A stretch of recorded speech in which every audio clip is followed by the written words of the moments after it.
Hello, Padawan, and welcome to your Eros energy reading, where we look at your Eros energy and how to embody it. Now, it's gonna hit different for all of you because it's a general online reading where anybody can come and click on this. So it's take what applies, leave what doesn't, obviously. But also, I kind of want to mention how when we're talking about your Eros energy, it very much could be that it's something you're well aware of because you're more connected to that, and you know that part of the message can be much more of a confirming for you or affirmation of what you already know. Where for others of you, it's more dormant and it's being pointed out for you to embody it better, which is the second portion of this, where we're looking at if it is lying dormant and you need to connect to it and help coax it out. That's what this the second portion of this reading is, where we're looking at how to embody it. Where for those of you who already embody it, it could be about embodying it better, or what about your embodiment of it needs to be talked about or wants to be brought up. Just so that we understand, I'm going to be speaking in terms of it being a dormant energy, regardless of where you're at. Just translate it to your own specific circumstance. So we have three layers here. The top layer with the Lenormand cards is going to be answering the question of any advice that needs to come through, whether it's for something specific that you're going through in regards of Eros energy, or if it's just advice that you would need about that in general. And it is meant to be a confirming aspect, where it's not just messages of advice in terms of your Eros energy. It's also meant to help you confirm that you're at the right reading. And so the second pile will be the Eros energy itself, and then the third layer, how to embody it. With letter, heart, and tree. It's coming through as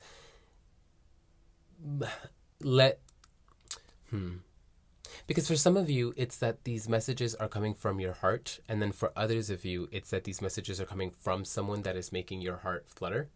And so whichever one of those it is, it's basically telling you, advising you to let those feelings grow. For some of you, where we're talking about messages from your own heart, this could be, and bear with me, it could be as simple as this message is a message of emotional regulation, letting the messages of your heart, emotions, come through and letting those things grow and sit. So that could be, you learning, if you have been, how to just sit with an uncomfortable or any emotion that comes up and just letting it sit and do what it needs to do, because you know that that's the best. You've learned at this point that agitating it or getting frustrated because it's here or whatever the case is doesn't help it flow along. And so you've learned to just regulate that. On the other hand, messages from your heart could be, because we're talking about Eros energy, it could be of a romantic or a romantic nature, where you might be a little resistant to the attraction or feelings that you are registering for someone. And so the advice here is saying, let those messages of your heart grow.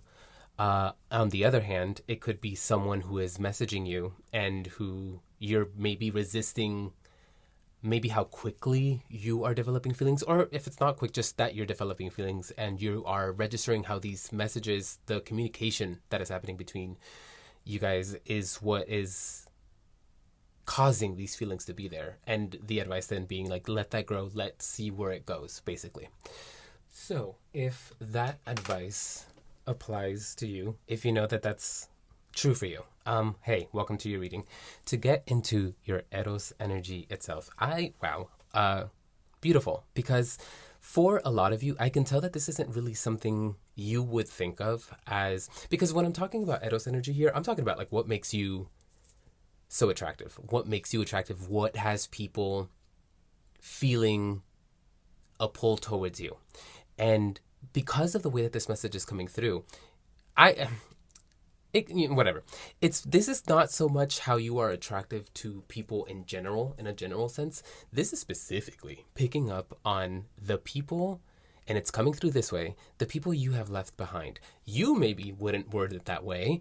And maybe even if it was like that, you were the person who got left behind, per se. to these people in your past, whether it's one or all of them or some of them. There's no way to register that here.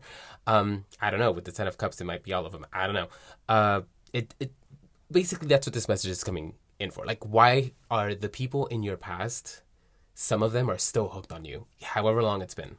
Why? We have the Thief reversed, the Ten of Cups, like I said, the Nine of Wands, the Knight of Cups reversed, and then the Innovator. And just to describe a little bit of what I'm seeing here, with the Thief, it's like this, all of these jewels and valuable things, coins, chalice, coin purse, a ring, are falling onto a jeweled hand. And it's coming up reversed. So it's this, no one of your past would describe you as greedy. No one in your past would describe you as, actually, okay, hold on, I need to be a little more specific. It's a two-parter thing, okay?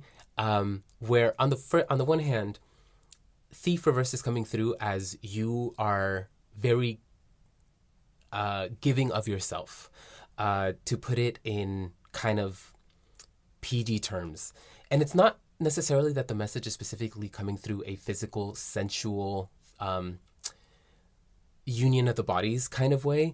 It's that there's a message about that too, and I'm getting to that. But I'm talking about, like, in general, generous is the name of the game here. Okay, now the message that's coming through for that union of the bodies, that is where you might have been described as greedy, but in the best sense. It feels like, for some of you, you'll know if this is true, you are remembered as someone who, like, when you were into it, you were into it. And it's like this sense of abandon. And that's what I meant earlier when it's like you give yourself. And that's what it's coming through as. Like, you give yourself when it comes down to it, to the nitty gritty, and it's time to unite the bodies in that way. You do not hesitate. There's no, like, you give yourself entirely. And that's part of why people are so hooked on you, because it's very likely that people have found that not everybody is as willing to be as giving in that space as you are, as you have been. And that is part of your Eros energy, where it's like people do remember that aspect of, and they miss it. It's something that, it's not just they miss it because they miss you. It's something that they recognize is missing in their life and in the partners that they've had, or whatever the case might be. The Ten of Cups shows a family. We have two moms and what looks to be like a toddler-aged kid at one of their, at like next to them, and then they're holding an infant. So a total family unit. The Nine of Wands shows a wounded warrior. He is wearing his armor. He has a shield, and one of the wands of the Nine of Wands is the one that he's holding as a weapon. He has a broken arm that is in a it's not a cast, it's a sling, so that he can, like, it's resting the way that a cast rests, like when it's broken. And then he is missing a leg that is also bandaged. So these are recent wounds. I'll come back to that in a second. And then the Knight of Cups is a knight who is off of their horse. They're very androgynous. The horse is drinking water and cooling their hooves in the river, and the knight themselves is comforting the horse and is holding their chalice. Very peaceful, very serene energy. Regardless of the fact that it's coming up reversed, I'll talk about why it's coming up reversed in a second. And then the Innovator they're these beautiful, very traditional looking, they're very open, red roses, very romantic. So I already talked about, like, the first couple of cards, and what I'm kind of getting from all of these cards together is, okay, so you here are being described as the Ten of Cups here, where you are being remembered as someone who, okay, I take this as it applies. Like, if you know that this just wasn't a possibility, like, okay, cool. But it feels like for some people, they register you as the individual that they should have started a family with. I'm not saying that they regret their choice or anything like that. You'll know if that's true. I'm not picking up. It's just more so, if there's this understanding that it's a fumble, where with you they could have had the 10 cups, the totality of what it is to have a home, and that's what it is. That's what I'm trying to say. For all of you across the board, you are remembered as someone who felt like home. And that's huge, right? And so that's why with the Nine of Wands, this is a wounded warrior who understands that there was a loss. This is a true and genuine loss, the loss of limb here, like this soldier. But also, I mean, this not only is it a physical trauma that this soldier has endured, this is something that they will have to carry for the rest of their lives.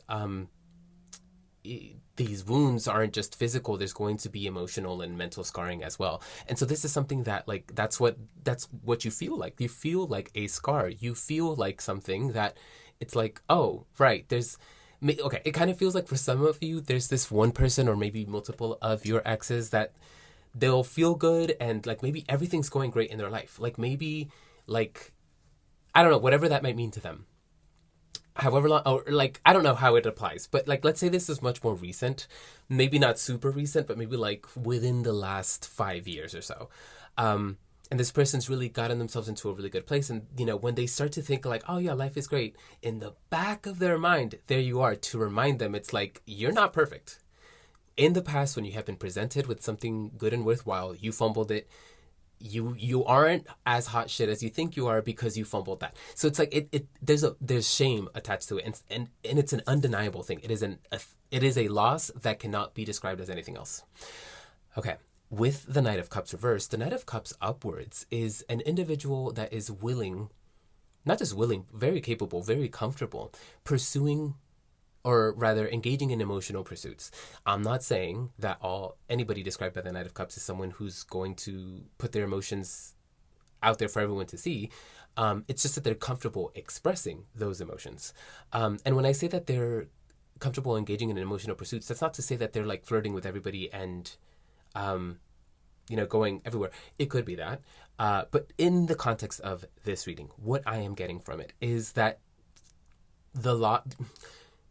being with you and then losing you and then registering everything that they've registered about what that means about them, that they weren't able to keep you, and, you know, whatever conclusions they've come to about themselves and about life and about love, as they've processed the loss of you, it really has informed the way that they have engaged in love and romance as they've moved forward. And so that's why the Knight of Cups is coming up reversed, where it's not just a Knight of Cups movement that is undeterred and free, and, you know, we can just look at, kind of, I was giving that example of like, yeah, everything's great, I have nothing to worry about. It's coming up reversed because there is that one thing that, like, right. It's like, I kind of see it as someone who is walking very, like taking a nice jog, you know, and they've got a really nice pace going, and they're kind of achieved a bit of a flow state because maybe they've been doing, like, they've warmed up really well and everything's going great, and then they remember it, and then they, like, the tempo is messed up, and they kind of, like, it's not that they trip or fall or anything, but the flow's gone. Like, it brings them right back down to reality, and it's like, yes. And so that's kind of what the Knight of Cups is coming through for me, where it's emotionally, this, you do come across as more than a bump in the road in the past. It's like a weird analogy, but the one that's coming through is like a pebble in the shoe. Like, where otherwise this person might be able to walk comfortably, there you are to remind them, like, yeah, no, you messed up. However long ago that might have been. And with the Innovator, kind of piggybacking off that idea that I was talking about earlier, where it's the Knight of Cups reverse is talking about how the loss of you and the processing of it has informed and impacted the way that they move in love and romance, like as they've moved forward. With the Innovator, there is a recognition this isn't going to be true for all of you. If it's not true now, there is a potential for it to be true in the future. But for some of you, it is coming through where they do recognize all of that, the loss of you, the processing of it, as something that they've grown from. Now, as I'm delivering this message, I'm like, okay, this is meant to be your Eros energy. What makes you so hot? And okay, I'm giving you basically what it feels like closure. It feels like this message does feel like it's coming through because it's one that you needed. And so I'm happy to deliver that. But because we're still talking about your Eros energy, understand that this is like, it's not just that it's something that they register as, okay, I fumbled that and I lost that. Sometimes, I mean, if we have had any experience with romantic partners, there are going to be those that we lost and we recognize as losses. So we all kind of carry that, right?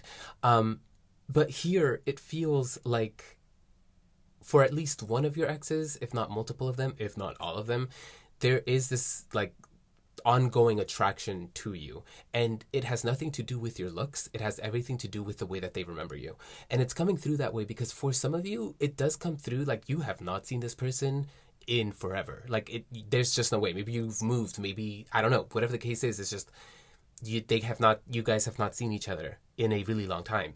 Regardless of that, the way that they remember you, that is attractive to them. It is something that informs what they are attracted to now. And that is part of your Eros energy. Now, okay, as we get into how to embody that better,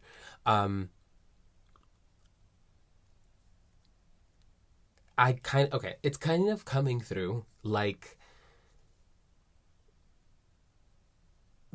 for some of you, it is a physical thing, where it's more than just, okay, your Eros energy is being described here as the way that you're remembered because when it comes to partnerships, you are good shit. You are grade A, like prime material. Like when we feel your clothes, that is prime significant other material. Like that joke, like what you feel that's boyfriend material. Like that's you. Regardless of your gender, whatever you would call yourself to your significant other, like that is what your clothes are made of because that's you. And so like talking about like how to embody that, and this message is coming through as like the people who have been in relationship with you, it can be a little weird to deliver this message of how would you embody this Eros energy that is coming through as something that's only understood by the people that know you. How can you embody that better? So it's not so much that I'm getting it and delivering it in that way, so much as it's coming through as something that, okay, I'm like, this is a really roundabout way of saying that there's nothing specific in the cards that is pointing to, hey, this, like your hair and the way that you do your makeup and the way that you walk and you talk, that is super hot and attractive. There's nothing in the cards that are like pointing to that. The message is coming through as like, there's nothing you have to do. I'm not kidding. The Acolyte reversed, the Hermit reversed, the Seven of Cups, the Wheel of Fortune, the Creator. The Acolyte is a roll of paper that's been rolled up and it is tied together by like a ribbon of some sort. It really feels like a diploma. And then there are hands holding what looks like it's kind of giving Ace of Cups energy because it's this very ceremonial, religious, spiritual looking chalice with like markings on it. And there's handles for the hands to hold it with on both sides. And there seems to be like a sun coming out of it, like emanating from it. So this very holy chalice from which spiritual energy is emanating. And so, okay, maybe whatever. I don't know that. I don't know why I felt the need to describe all of that. But what I'm getting from the Acolyte upwards is someone who is learning. This is an apprentice. This is a student. This is someone who is learning how to do something better. They're learning how to master something. And it's coming up reversed in the portion of the reading that's pointing to how to better do something. It's basically saying you have nothing to learn. There's no mastery to gain. There's no learning how to better embody your Eros energy because your Eros energy is you. You yourself are the good partner. You yourself are made of what we were talking about, that material that significant others are made of. And so there's nothing for you to do. There's nothing for you to learn. There's no tips or tricks that are going to make you more magnetic. It's okay, let's move on. Let's continue because there's the rest of this message. Where with the Hermit reversed, I mean, this is someone coming out of a hermitude. The Seven of Cups, I am registering as emotional progression. I'll get to that in a second. And then the Wheel of Fortune is depicting a wheel. There is what looks, it might be a dog. I think that's a dog. On top there is a sphinx and there is then a monkey. The dog is coming upwards, the sphinx is on top of the wheel, and the monkey's going down. The Wheel of Fortune always depicts characters at different points of the wheel, where one's going up, one's at the top, and one's going down. And okay, the Creator is this very unique, very, I don't know what to call it. It's very interesting looking rose because it is pink, but it has it's pink and white, but it's like very scattered. It almost looks like a painted rose. Um, yeah, it's very pretty, and it's called The Creator. Uh, if you've watched Legally Blonde, the way the way that this portion of the reading is coming through is when, and even if you haven't, I'm not going to describe it. Whatever.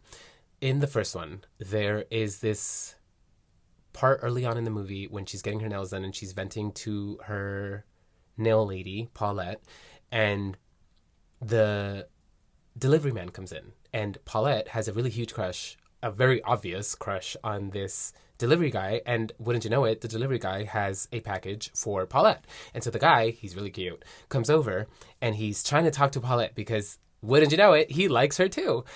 But she's so shy. And so all she can do is smile awkwardly at him and barely say a word to him when he asks her a question. And when he leaves, Elle is like, well, great, you didn't gain anything from that. Like, you could have done so much with that. And when Elle registers that Paulette is a little insecure, she says, trust me, Paulette, you have all of the equipment. You just need to read the manual. And that's what it's coming through as for you, where for some of you, you already know this, and you know that you could do a better job at just embodying confidence more. For some of you, it does come through that you don't lack confidence. You don't embody that confidence. And so other people don't register it as well. It's something that people kind of have to find once they get to know you somewhat better. For others of you, it's that you know that you have work to do where confidence is concerned. And that's why the message here of emotional progression is coming through attached to the Hermit reversed, because the best way for you to actually do this is for you to, wouldn't you know it, put yourself out there.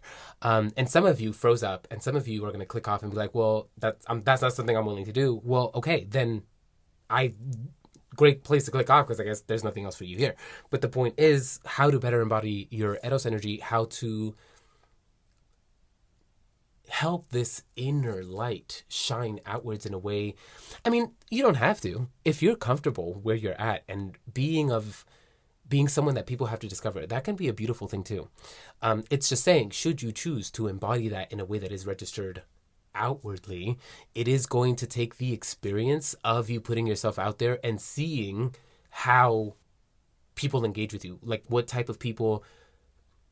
Because for some of you, a lot of you, it does feel like we spend a lot of time inside. Like for whatever reason, reason there is behind it, it does feel kind of introverted over here. And even if you're not an introvert, it does feel like, even if you're an extrovert, like you might register a little bit more as an ambivert, where you can be extroverted, but you understand that there's also time to just be at home, and you kind of tend to be home.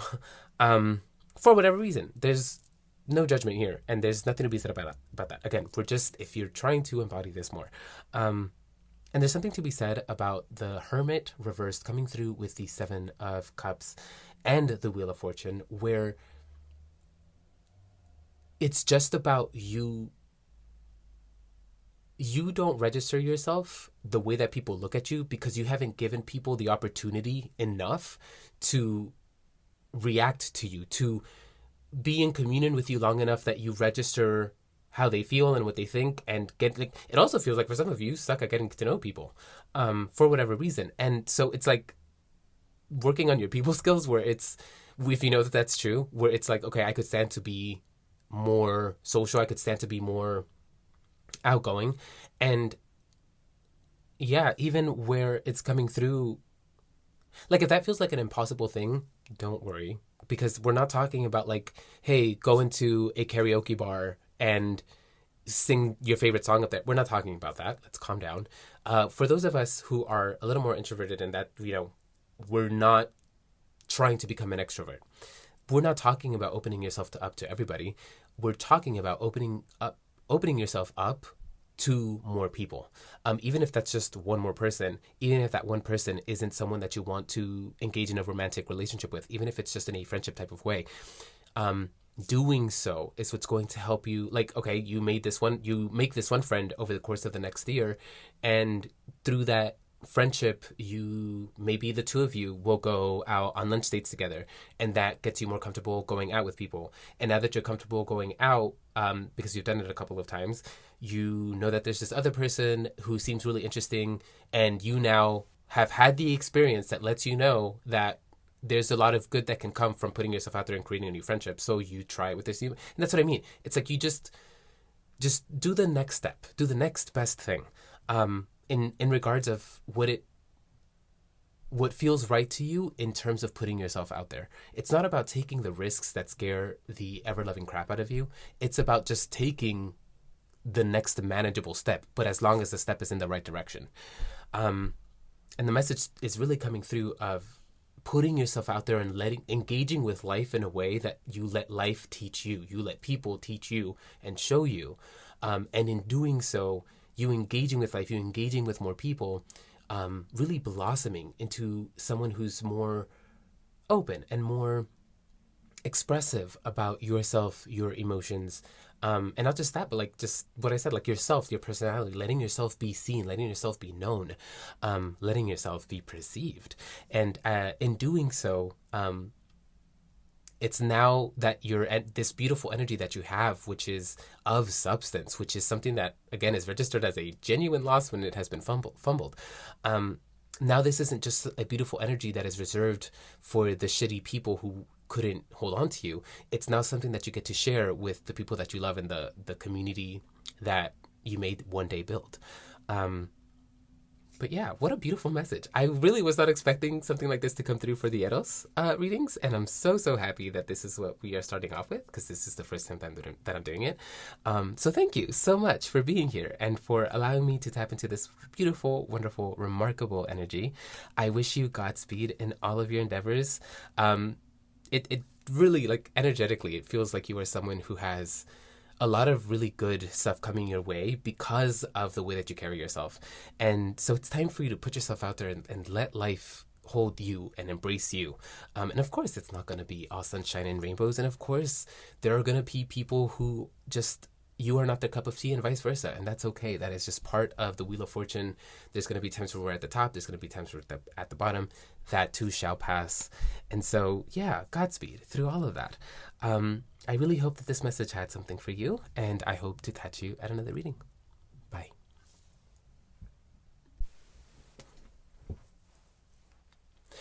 Hello, Pile 2, and welcome to your Eros reading, where we're looking at your Eros energy and how to better embody it. Now, because this is a general online reading on the internet where anybody can come and click on this, there is going to be, you're all going to land on different ends of the spectrum, where for some of you, this is something that is, your Eros energy is something that is lying dormant within you. And for others of you, it's something that you engage with a lot more actively. And so for those of you that engage with it much more actively, most of this reading is meant to be an affirmation and confirmation for you. And then the second portion of the reading, which answers the question of how to better embody that, might not be about how to better embody that, because you already do. It might just be pointing to things that you need to know about that. For the rest of you who know that this is something that's lying dormant or something that you're working on bringing out, that's what this reading is for, where it's meant to help you have a better understanding, a better grasp of what your Eros energy is, so that you can better embody it and how to do that. That being said, we have 3 layers here. The top layer is basically, it is advice in terms of your Eros energy, but it is also meant to be a confirming message that is meant to be applicable to you right now. The second layer is then going to be answering the question of what your Eros energy is, whether dormant or not. And then the last layer, the third layer, is going to be how to better embody it, of course. For the confirming message, the advice for you that could be applied right now, we have Crossroad, Hammock, and Fox, point blank. If it makes you feel like an option, it is not an option for you. This can be applied to an individual. This can be applied to something you're applying for. Anywhere that you feel like an option, and not even the first one, okay? Honestly, even if you are the first one, where you are made to feel like a choice, that is not the choice for you. Crossroad, the choice itself. Hammock, putting an end to that choice. Fox, running away from it. So the choice for you is to just walk away from this. Anything that makes you feel like you need to decide. Actually, whoa, oh, that came out. That was a Freudian slip. Because it was like, no, anything that makes you feel like they're deciding on you, like that's not for you. But then I guess also there's like been a little bit of a ultimatum, and it's made you feel like you need to make some type of choice, and it's being forced upon you. That is also something that is not for you, and you need to kind of run away from it. Okay. There's nothing else for me to say about that. If you know that applies to you, you'll know you are at the right reading. What is your Eros energy? We have the captain, which oddly enough does not depict a boat, but depicts two hands that are shaking. So two separate hands that are like, it's a handshake. And then we have lanterns being hung up, and there's a bunch of them getting further and further away from where we're at. So a lit path per se. Page of Swords depicts a youth polishing their sword. They have a shield behind them. They're standing very confidently. They look comfortable, content in their space. Maybe not content, but focused, rather.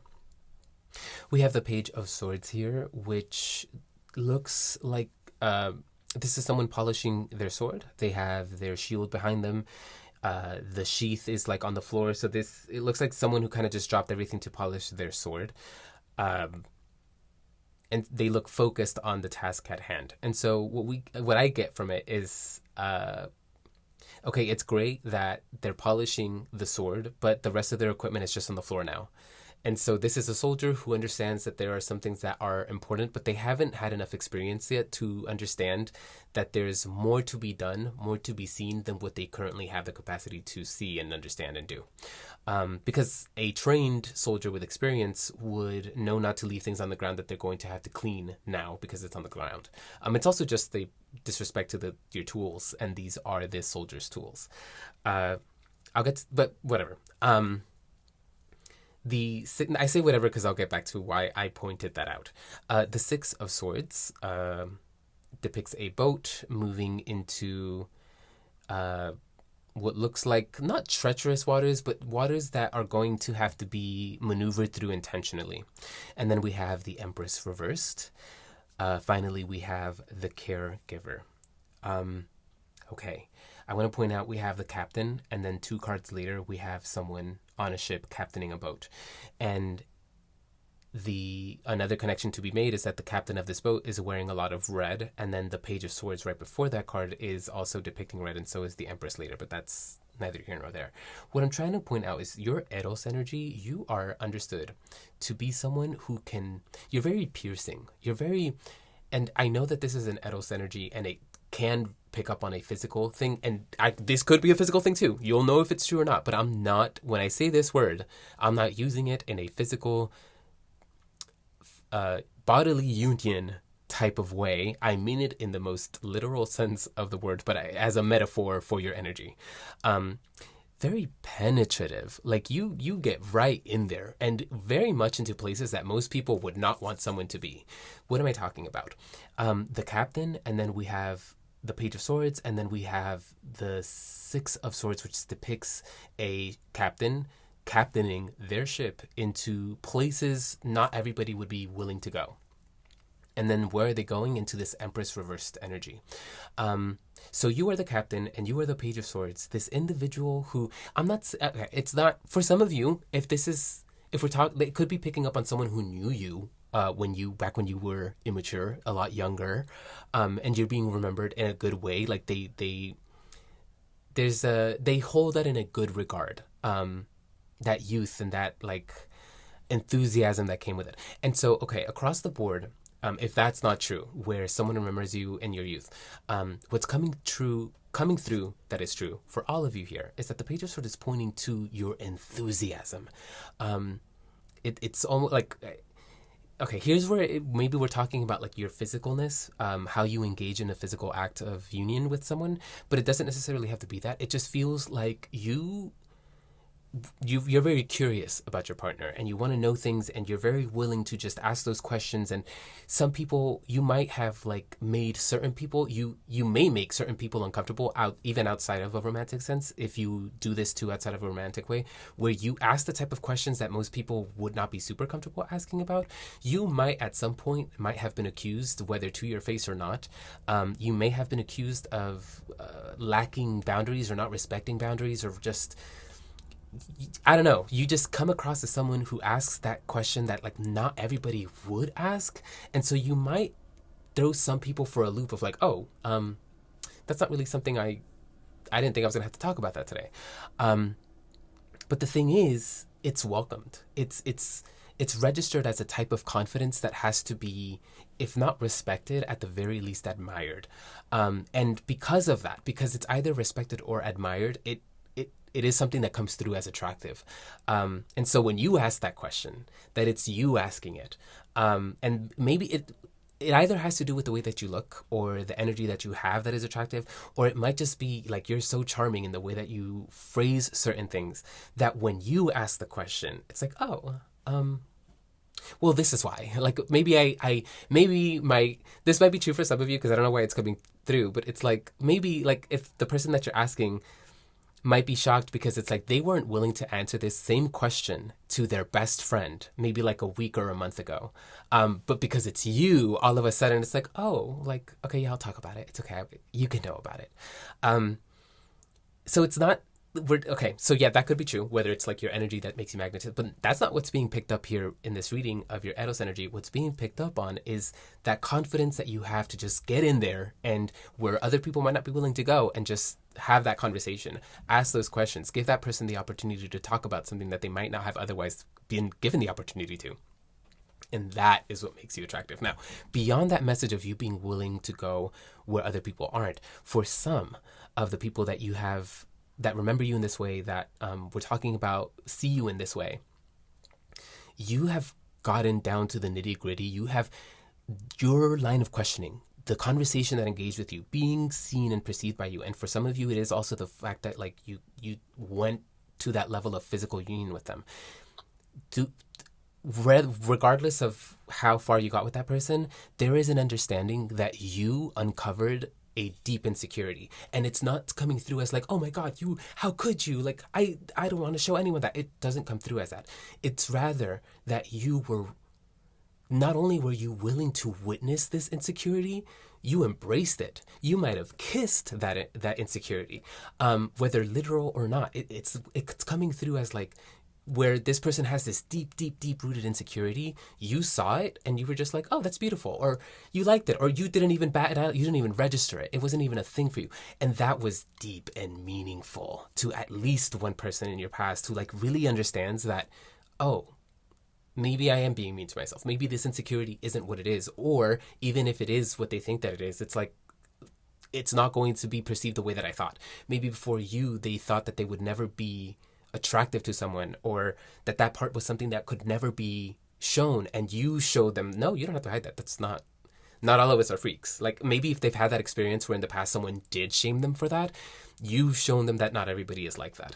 And what a beautiful thing. And so that this message of like, not only the confidence to go where no one's willing to go and just get in there, and it's also when you get there, you don't flinch. You're happy to have gotten there, and to like, yeah, you understand. I don't know if you understand this, but it's kind of coming through as like you took this treacherous journey and you got here and you enjoyed your time here. And that is deep. That's something, it really has been meaningful and impactful to at least one person, if not multiple people that you have engaged with in the past with this Eros energy, which is why the caregiver card is coming through here, where it's not so much, and none of these other cards are pointing to like you took care of this person, but it is coming through as like, it's not just a physical attraction.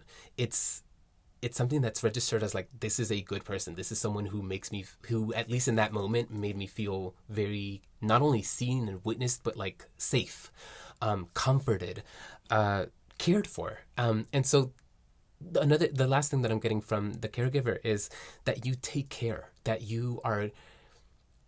there is an intention in the way that you do things, and it's not necessarily that you have to be gentle by being careful. It's just that by being careful, you know what you're doing.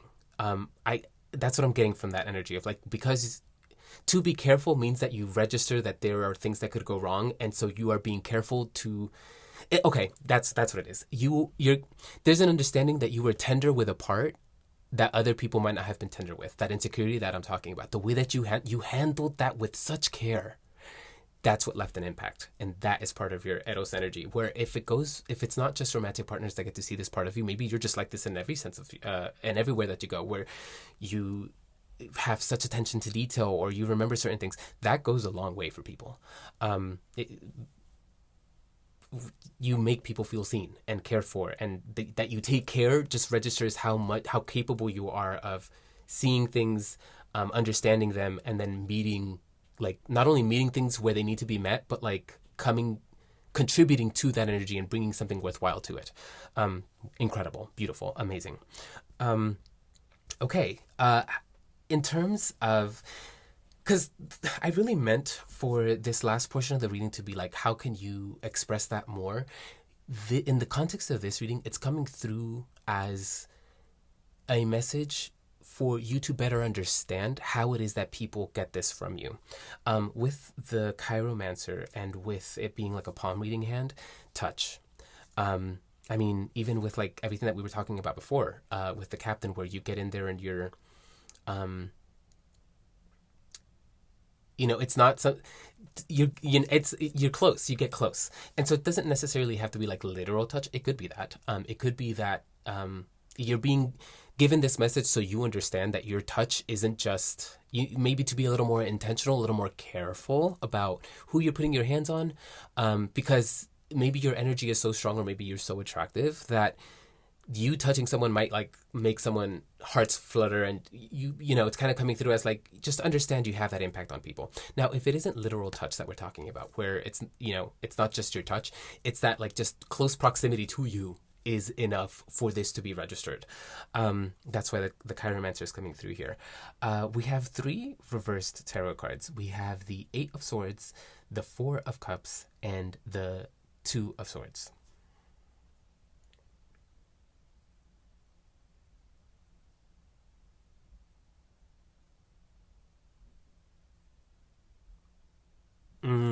Okay. Okay. I'm just gonna deliver the message point blank. You'll know if you don't do this already, then great. Don't start doing that. But if you do this, stop doing that, and it's not saying that like you engaging in this action is keeping people from seeing your Eros energy. It's just gonna serve you a lot better for you to stop doing this. Okay, we're talking about how you get in there and you get into people's like most sensitive areas, and you're very careful and you're very tender, and like, it feels good. Great, phenomenal, good.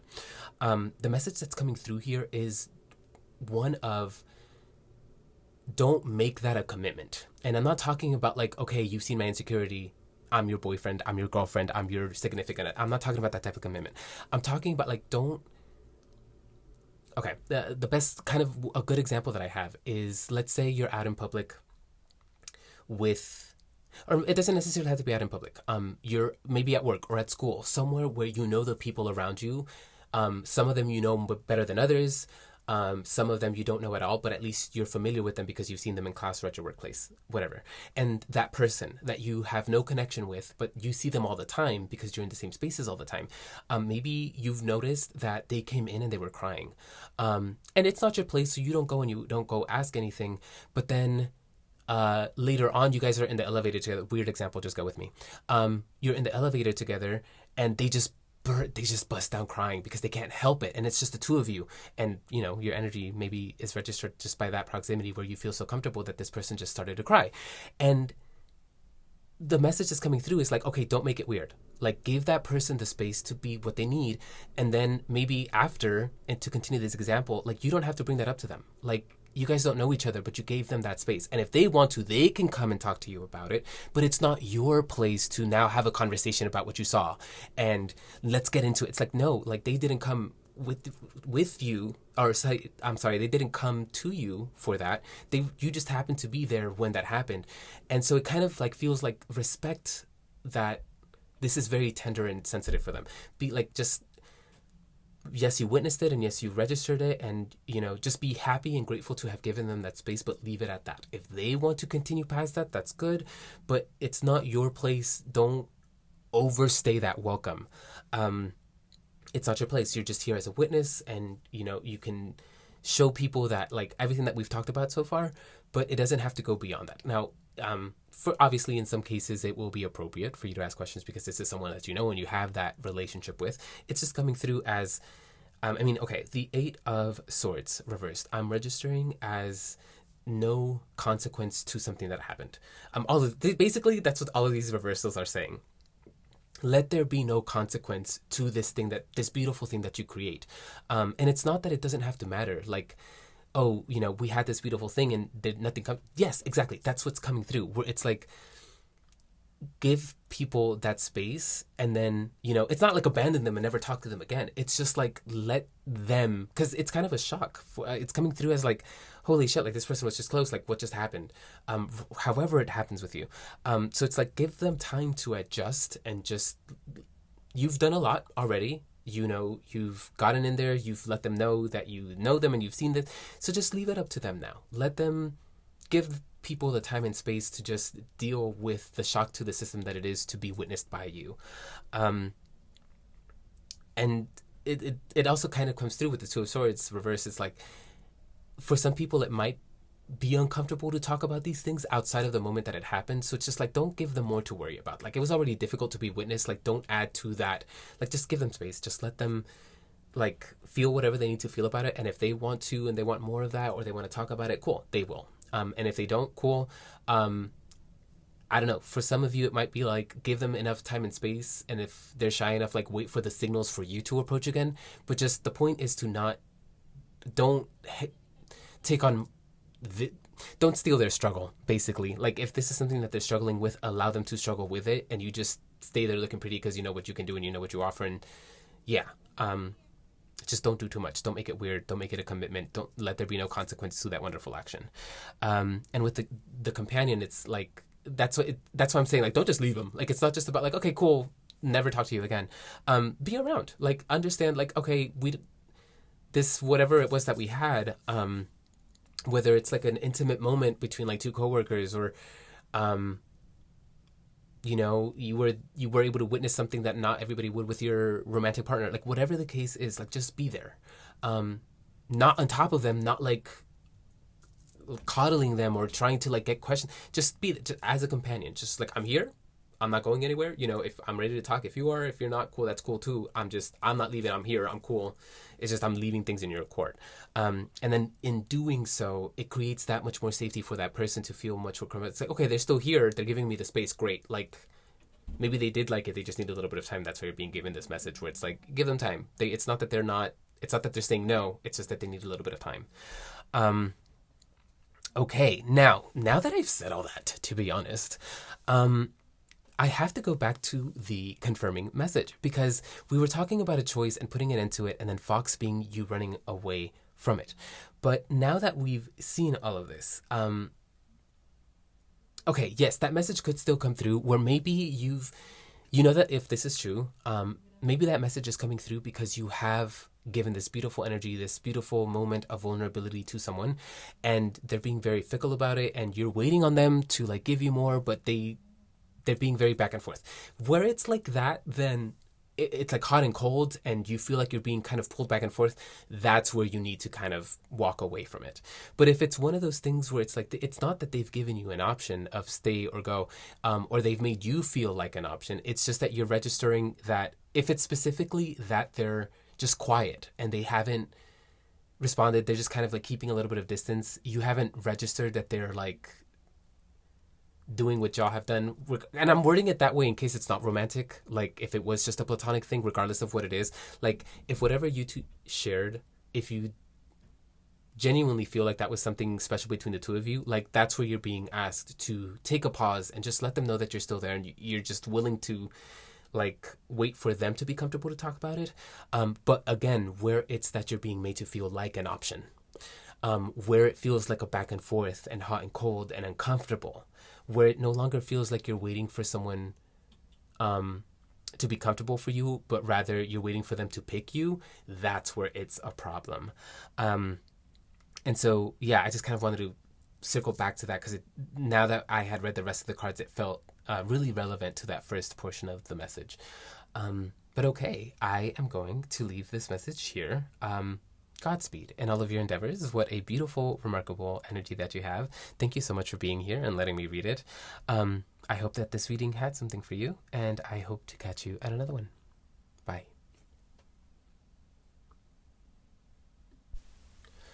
Hello, Pile 3, and welcome to your Eros reading, where we are looking at your Eros energy and how to better embody it. Now, this is a general online reading that anybody can come to. And so all of you are going to, anybody who picked this pile, you're going to land at different ranges of the spectrum, where for some of you, your Eros energy is something that you embody every day. You're very attuned to it. This isn't something that's lying dormant within you. You're very active with it.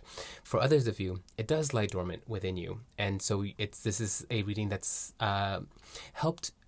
it's meant to help you have a better understanding of what your Eros energy is so that you can better coax it out, and then how to coax it out with the second portion of this reading, which is how to better embody it. Now, for those of you who are embodying it every day, the first 2 layers of this reading, because there's 3, is basically meant to be confirmations for you.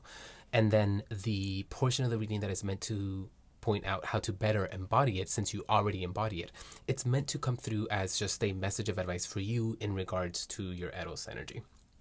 That being said, I'm going to be talking about it like it is actually for this one, I'm not going to be talking about it like it's dormant. I'm going to be talking about it like it's something that you actively engage with. And so if you are currently in a space where none of this it's something that you could see yourself doing, but you're not doing it now, that's why this message is coming through, so that you have an understanding that this is what's lying within you and how to handle that. Okay. The first layer, which is the top 3 Lenormand cards, is meant to be a confirming message for you, a message of advice concerning your Eros energy that could be registered and applied right now, regardless of when you watch this reading, because it's timeless. But it's something that is relevant to what's going on in your life right now. Again, meant to help you, not just be advice for you, but also for you to confirm that you're at the right reading. The second layer is your Eros energy. The third is how to embody it. Now, if you were paying attention, if you watched the shuffling process, there was the Ace of Swords here off to the left.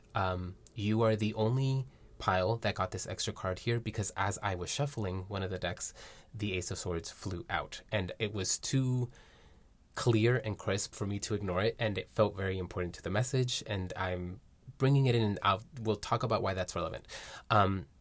But yes, that's why I'm glad to be recording the shuffling process again, because it shows those moments where cards do fly out, and it is important to the message here. Okay, with the Lenormand message, for you to know if you're at the right reading or not. Lily, Crossroad, and Goose. Purity of intention will get you very, very far. And it's coming through as it's not just going to get you far, it's the best thing that you can do for yourself is knowing clear cut what it is that you want before you engage in anything that's some type of pursuit. Now, because we're talking about romance and Eros energy, this is coming through that this message it's to be applied in that arena.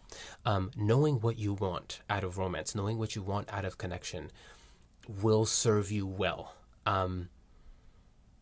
Because as you engage in connection with someone, things do get a little blurry. And if you aren't clear cut on what it is that you want, you might be more compelled to be influenced by what the other person wants. And therefore, you're not super advocating for yourself. And it might be a little bit messier later on when you do register what it is that you want, and it might not be in harmony with what that person wanted, and now you guys are in a committed relationship out of harmony. Where if you had gone into that knowing what it is that you wanted, which is, let's say, not wanting to be in a relationship, and if you would have known that as you were engaging with them, it would have never gotten to the point of a relationship, because you would have known that clearly and you would have made decisions that were in alignment with that choice. And so Lily, Crossroad, Goose, having a purity of intention, knowing what it is that you want, is going to serve you well. So in romance, whether it's just decide what it is that you want there. do you, in romance, do you want a whole romantic union with someone? Or not? Do you just want something physical? If you want something serious, or is something physical completely off the table until it is serious? Or are you willing to have fun while you get there? Are you willing to have fun with the person that you want to pursue something serious with? Or do you want to have certain connections that are just for something physical, which is totally healthy and normal as long as everybody's aware of what's going on and it's consensual? And do you want to keep this one connection just because that's something serious that you make these decisions? Know clear cut what it is that you want and how you want to do it, so that, again, you can make choices in alignment with that and there's less of a mess. It might, in those instances where what someone else wants isn't in alignment with what you want, it can be a little uncomfortable to confront that and be like, actually, I have to walk away because we're not compatible in this way. Like, that can be uncomfortable, but that is a lot better than kind of just going with the flow and ending up somewhere you don't want to be. Okay, so we have the Walker reversed, which depicts a road and a whole bunch of birds and sunlight off in the distance. It's a very happy journey, but it's coming up reversed. The Eight of Wands, which is a bunch of wands, all parallel, all very... it's not that they're uniform, but they look nice coming as they're falling down into the ground, and there's this beautiful background and landscape behind it. And then we have the Six of Swords, which is a journey on boat being taken into waters unknown and maybe a little tumultuous. And then the King of Cups reversed, which shows a king with the water behind him. He's holding a chalice, which is what he's focused on, and on his other hand he has the growth of, it's a flowering plant. And then we have the Loner. Point blank, what is your Eros energy? What makes you so attractive is how people can tell you're not the type to commit. You're not the type, and even if you are, you come, the way that you carry yourself, you come through as someone you keep it moving. You're always on to the next thing. You don't want to stay here for too long. You're over here, and then you go and do that, and you go and do that over there, and you're always moving. And so it kind of comes through to people that that's how you are in your relationships, whether that's true or not. For a lot of you, it does feel like it is. But and that's what makes you attractive, that you feel so unattainable, that you feel like you'd never want to just be too long in one place, and that like for some people it feels like that's how you feel about like people too. That is what makes you so attractive, that you're so unattainable, that you're so unavailable, that you really do feel like it feels like this is going to sound so sick and twisted, but it does feel like to some people it's like, well, I can't bother with them because I know that nothing serious can come from it. And that, the fact that they know that to be true, whether it's true or not, but that they feel that way is what makes them so attractive to you. It's like, I can't have them, and that's why I want them. Now, for some of you, you aren't like this, and you are looking for something more serious. And so you're being given this message so you understand that, like, yeah, you do come across as unapproachable. Okay, the Ace of Swords coming through the way that it did at the very beginning before any of these other cards were out here, before I had seen any of the other cards. The Ace of Swords is a truth. Yes, it's something that is known concretely. And that's what's being said, is that your Eros energy, it's very, okay. If it's true, and you really are like this, it's something that people know about you. It's so obvious, it's so blatant. People know that you're not the type to commit, that you're always going to keep it moving, that they shouldn't bother trying to start something serious with you because they know better. For others of you, whether, like, if it's not true, that's, other people still think so because of the decisions that you make, because of the way that you move. The way that you move is not being registered as what's going on internally. And so you're being given this message of, with the Ace of Swords, it's like, regardless of whether you mean to or not, you are coming across as someone who does not want to be, dare I say, pestered with connection and the drama that comes with it, and like all of that. Okay, the Walker reverse. The Walker upwards is someone who is understood to be taking a journey, someone who has to keep moving because that is what they're doing. So, like, if what comes through is like a pilgrim on a religious expedition, where, like, let's say a Catholic goes to some, because I've heard of like some Catholics, they'll go to some churches on like a hill and they'll like walk on their knees for some type of penance. So like if you, regardless of how you feel about religion and penance and all of that, like if you respect religion and people's faith, you're going to see that person and you're going to get out of their way because they're doing something. It's the movement that they're engaging in is important, and it's like of value. So you get out of the way and you admire that this person taking that journey, the walker. But then reversed, it's like, yeah, they're walking, but I'm not respecting it. I don't like that they're walking. I don't like that they're walking away from me. That's what it's coming through as. But again, even though they don't like that you're walking away from them, that's part of why you're so attractive to them, because you walked away, because you're not staying too long, because they weren't interesting enough to keep you there long enough for them to be like, ah, yeah, they liked me. No, it kind of feels like you treat everybody the exact same way. Even like, okay, I don't know if this is true, but like it kind of feels like in certain spaces, you'll even treat your friends and your family the same way you would treat a stranger, just because that's how you like to carry yourself. That doesn't have to be true. But it feels like that, where it's just that you keep it moving and people have feelings about it. With the 8 of Wands here in a reading that has to do with love, the 8 of Wands in a love reading, any love reading, is going to be the arrows of love. It's coming upwards. So it's like, that's you with your arrows of, like, people are attracted to you. It's undeniable. People are attracted to you.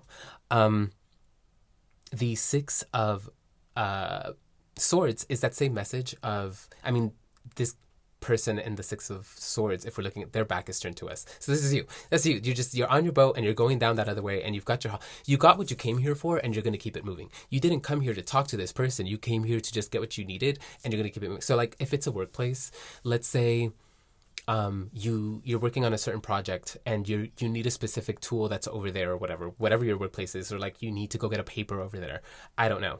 And because you're walking over there to where person X is, doesn't matter who person X is, but like they're thinking like, oh my God, they're walking over here. Okay, what are they gonna, like, what do I look at? And they're okay, and then they're thinking that you're walking over there to talk to them, and you might be polite, you might be sociable enough to be like, hi, how's it going, and strike up a little conversation. That's not what you were literally just going over there because you needed something over there. You didn't go over there to talk to them. And then they got excited, but then you walked away real quick. You didn't continue the conversation, and as you're walking away, that's when they registered, they weren't over here for me. They were over here because this was here. They were over here. They were just being nice to me because I was here. I could have been anyone. It's just, I'm just the messenger. Don't shoot me. You'll know if it's not true. You can click off if it's not true. The King of Cups reversed here. The reversal is coming through as he's holding this flowering plant. In order for a plant to flower, okay, if it's a flowering plant, a plant that has flowers, it's not, most flowers don't bloom all the time. It's like you have to plant the seed and then you have to water it and then it grows. And then after it has the necessary nutrients, then it'll blossom. It's not something that's given like instantly. And then even if you didn't just plant that plant, sometimes the flower is going to fall off for like a few seasons, and then it'll come back and blossom when the time is right. And so for this flowering plant to be here, and then that's what I'm registering as what's coming up reversed, is like it feels like you don't linger anywhere long enough for anything to flower. You don't linger anywhere long enough for anything to grow. And this is we're talking about like relationships here. And so that's why all of these cards, the Walker reversed, the 8 of Swords, the King of Cups now reversed, where it's like you don't linger anywhere long enough for anything to happen. And people get frustrated with that because it's like, it does feel like some people want more. Some people are like, even if it's not like they want more in terms of a romantic pursuit, whether physical or not, it's just like some people are just curious about you and like they like what they see platonically. Like it's like, oh, this is a cool person, and they want more, and they've tried, and it's like, there you go, just walking away before I can fucking ask anything. And so, okay, the final card here being the Loner. For a lot of you, point blank, you're a loner. You don't like to be around people. You're very introverted. You're not a social person. And that's coming through as why you're so attractive, because it's also coming like, yes, you walk away and just you're going over here and you're walking away from me. But it also comes through as you're not walking. Okay, this is very specific, and just take it as it applies. But it's registering as like you're not walking away from me to go and be with someone else. You're just walking away from everyone. Like, it's not like I wasn't good enough. It's that no one's good enough. It's that you would rather be lonely, and that is what is attractive. It's not that you're walking away because you want to go do that over there. That could be true. It could be true that you do like to. Romantically, you don't like anything too deep, and so you do something a little surface level over here, and when it gets too deep, you then go over there. We're not here to make judgments about that.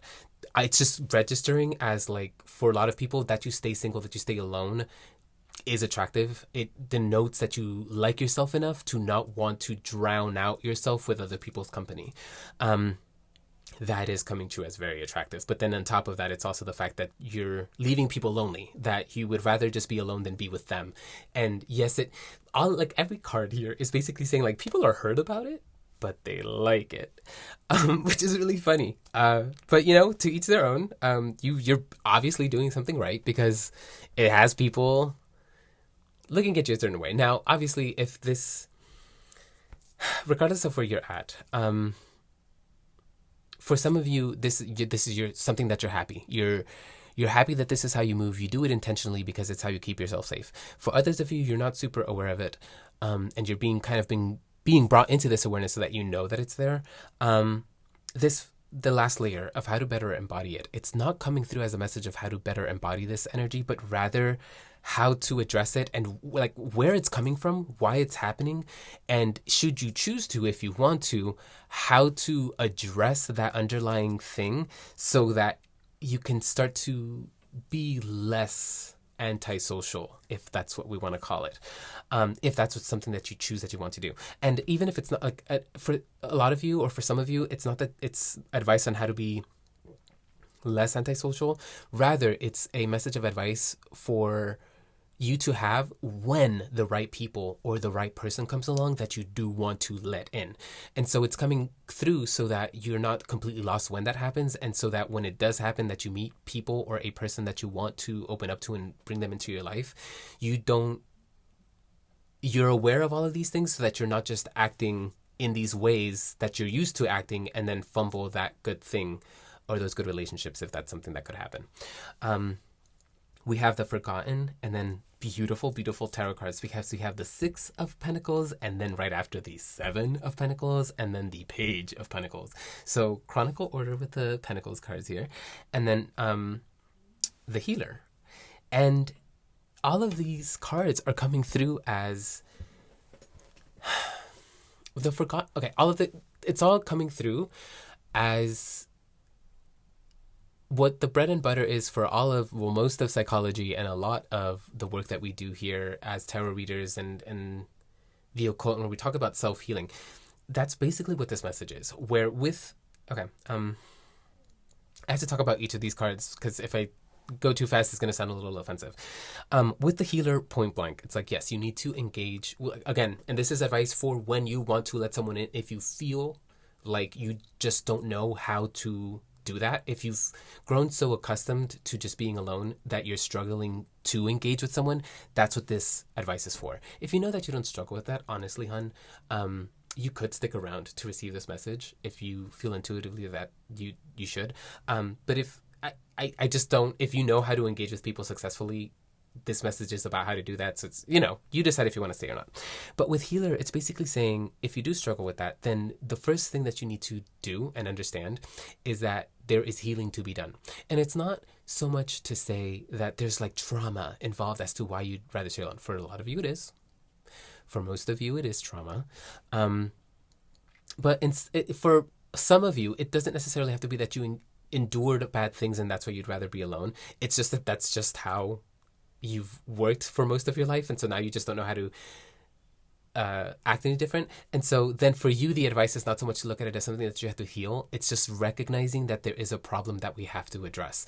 Kind of like that cliche of when someone says that, like, I guess it's kind of used as a joke these days, but like when we're having conversations about with addicts about an addiction, or alcoholism or any type of addiction like that, they always say that the first step is recognizing that you have a problem. And so that's what the healer card is saying here, is like the first step is recognizing that there is a problem that we need to address. So when you get to that point where you meet someone and you can tell that they're special, that you do want them in your life, if you find yourself being like, well, I don't want to let them in because I haven't let anybody in, okay, well then that's you not willing to see this as a problem. Then you're not going to be able to engage in something successful with that person, regardless of the value that you see in them, because you're not seeing the way that you're moving as a problem. And it is a problem here because the way that you move is incompatible with creating a connection. And so you wanting to create a connection with someone will be deterred by the fact that you move the way that you do. And so it's not that the way that you move is being called a problem that you need to address and heal. No, it's only being said that if you're struggling, again, I'm going to keep on repeating it until you get it. If you feel like you're struggling to connect with someone that you want to connect with and you need advice, that's what this message is coming through for. And the first thing, again, is to admit that you have a problem. And it's not that it's like, okay, this is a bad, horrible thing that I've been doing, being by myself and not engaging with people. No, you did that for the reasons that you did it. And there's nothing wrong with that. It's just that we need to move differently where this person or these people are where these people are involved. And that's what's being said. It's like, it's only a problem. Understand that it's a problem. It's a blessing and a gift in most areas. In some areas, understand that it is going to be a problem in some, it's going to be a problem in these areas. And that's all that's being said with the healer card. I'm going to talk about the forgotten last. The Six of Pentacles is engaging in, engaging with someone in the physical world, engaging with someone in a tangible way, because there's engaging with someone in an internal way, in a mental way, where it's like you're imagining conversations with them.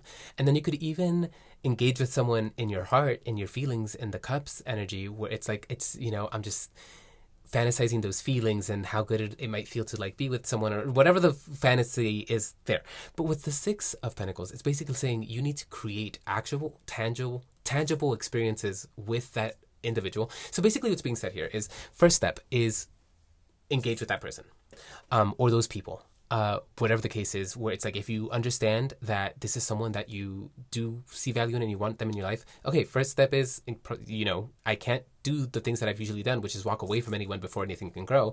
And so the Six of Pentacles here is saying, okay, what that means is actually going over there and starting to build an actual tangible relationship. How does that happen? You go over there and you introduce yourself. You go over there and you create conversations where it's appropriate. You let it happen naturally. Or maybe you can be a little more intentional about it if it feels appropriate, where you let this person know, hey, this is my name. I'd love to get to know you over, if you feel so bold, whatever the case might be, just actually engaging with that person so that there is actual, tangible conversations, tangible experiences that are happening out in the real world with this person. It's not just something that is in your head now that a connection is something that they are aware of and engaging in by connecting with you out in the tangible world. So creating a tangible relationship with that. And I'm not talking about a full-blown, you don't have to be friends with them in the first 5 minutes. It's just, okay, now, what is it? It's not fill the gap. It's, like, I guess it's fill the gap. Like, it's like, okay, they're over there, you're over here. It's like, okay, go over there and introduce yourself. Like, it's build the bridge.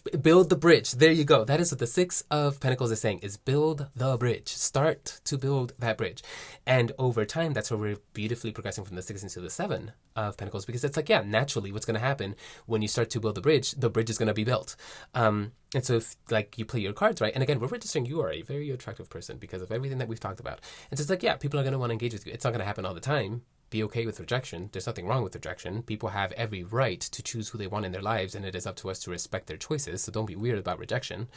But like, okay, then if it doesn't work out in some places, okay, understand that now with this person you wanted to connect. So it's like, okay, I'm not a completely void person that doesn't want to connect with anyone. I do want connection where the circumstances are right. And so it's like, okay, that's the natural progression. If it isn't that the natural progression is an actual bridge built with someone. But what I'm also getting from the Seven of Pentacles is a progression. It's because sevens are always progression. And so the Pentacles is something tangible, something that is we can't deny it out, because it's kind of like when we are doing internal work, but then we can see it manifesting in like practical ways by the ways that we're communicating and the actions that we're taking. And that's what the Seven of Pentacles is saying here, where yeah, building a bridge with that person will eventually lead. It's going to click something in your head. Starting to build a bridge is going to show you, communicate to you that you do know how to build bridges, that you want to build bridges. And just the experience of connecting with people or a person or whatever the case might be is something that is going to teach you something. It's going to show you something. It's going to help you progress. It's something that does feel like a step forward progression in life itself, because the pentacles also represent like the unfolding of life itself. And so, like, I mean, beautiful sticks into the seven. It's like, this is just a natural progression of your life. It's a natural progression for you to want to connect, for you to learn how to connect in the way that you'll connect with this individual or these individuals. And so that's why we have the Page of Pentacles, because the pages are always willing to learn. They're learning something. They don't have full knowledge of it, but they're learning how to engage with it. And so you're being basically, the advice here is you're comfortable and you've normalized how to move in a way that nothing lingers, nothing grows. You keep it moving. There's never anything too deep, and that's the way that you've stayed comfortable. And because that's what you've been used to, you're being asked to now move in a different way so that you can learn how to move in a different way. And it's not about, in you learning how to move in this new way of connection, you completely throw out and forget how to move the way that you were in the past, because none of the cards here are coming through as like that's a problem for you to solve. It's more so that other people have a problem with that, with the fact that you move that way. And it's being said here that it's only a problem when you are actually trying to create something tangible with someone. And so it's knowing when to call it a problem and knowing when we have to put ourselves into a learning position. And so if this is a new thing that you don't know how to do, then being okay with being a beginner, being okay with learning how to do it, and, you know, being intentional and careful and trusting the process of learning, which might, very often it does entail a little bit of failure, a little trial and error, so that you can get it right. And that's why I'm saying, if like the first person that you try to connect with and it doesn't work out, don't take that too bad, because yes, you're basically being, the advice here is, it's knowing when to call it a problem, and then being okay with just learning to do something in a new way, and then knowing what that entails, which again might sometimes register as like, it might be a little trial and error. You might not get it right all the time, and that's okay. I'm not saying that the cards are saying you're going to get it wrong the first time. I'm just, in case you've normalized being alone for so long that the first couple of times that you try to connect might not go so successful. I'm just, putting it out there in case it's true. With the Forgotten then, it's not so much forgetting anything. It's just, I'm seeing it here as no longer letting certain things, how do I word this? Okay, let's say, and translate this metaphor for how it applies to you. But let's say it is a trauma, that the reason that you move in such a way where you don't want anybody to get too close to you is because you've been hurt in the past by people who have been close to you. The Forgotten here would be, all of this message would still be true, where, okay, this is the way that you've normalized moving. And so now that you're meeting someone or people that you want to connect with, it's like, okay, I need to move a little bit differently. And you're learning how to do things in a new way, and you do all of that, and, you learn how to do things in a new way. Once you're there in that space of, how to engage with people, how to connect with people better, because you've learned that, you've taught yourself that, you've allowed life and its experiences to teach you how to do that. Once you're there, you have in essence forgotten, quote unquote forgotten, that trauma of the past that held so much impact over you. And so again, you never forget those things, right? And so I'm not taking the forgotten here as something literal. I'm taking the forgotten here as something that you have unlearned. It's something that doesn't linger in your memory and therefore in your consciousness, and therefore impacting your decisions and how you're moving. This is something that you have, this is knowledge, this is a pattern that you have replaced with this new pattern that we're talking about with the Pentacles cards, of like learning how to engage with someone and connect. Now that you know how to do that, this old pattern of behavior that was normalized and that was your only option, that is what it has been left behind. And that's what the forgotten is coming through as something that is left behind, as something that has been unlearned, something that you have liberated yourself from. And the forgotten being what was compelling you to move in such a way that nobody could get close to you. And take that if it's true, again, kind of apply that and translate it as it applies to your specific message. So yeah, really big reading, very deep reading. Your Eros energy, I mean, people have a really big problem with the fact that you don't linger. It really comes through as like their ego takes a hit, that they were not enough to have you linger long enough to pay attention to them. But like the way that the reading came through and the energy that I got, it's like a lot of you aren't doing that intentionally. It's not like you're like, I see that you like me and I'm just gonna ha ha ha. It doesn't feel like you're stringing people along and like breaking hearts and you do that intentionally. It's just, it really does feel like a coping mechanism. Like it's just that, and if it's not a coping mechanism, it's just what you've learned how to move. It's what you're comfortable with. And it's not that it's a problem. It's just understanding to call it a problem when and where it is. And moving in this way is only a problem when it gets in the way of a good and genuine connection that you want. And it's not per se that you learning how to fix this is going to get you that connection, because again, people have their own wills and autonomy, and if they don't want to engage with it, that's their choice that we have to respect. But it's you learning how to engage in a new way and learning how to be something besides what you've been thus far. Godspeed, my friend, in this endeavor, but any other endeavor that you engage in. I really hope that this message had something for you, and I hope to catch you at another reading. Bye.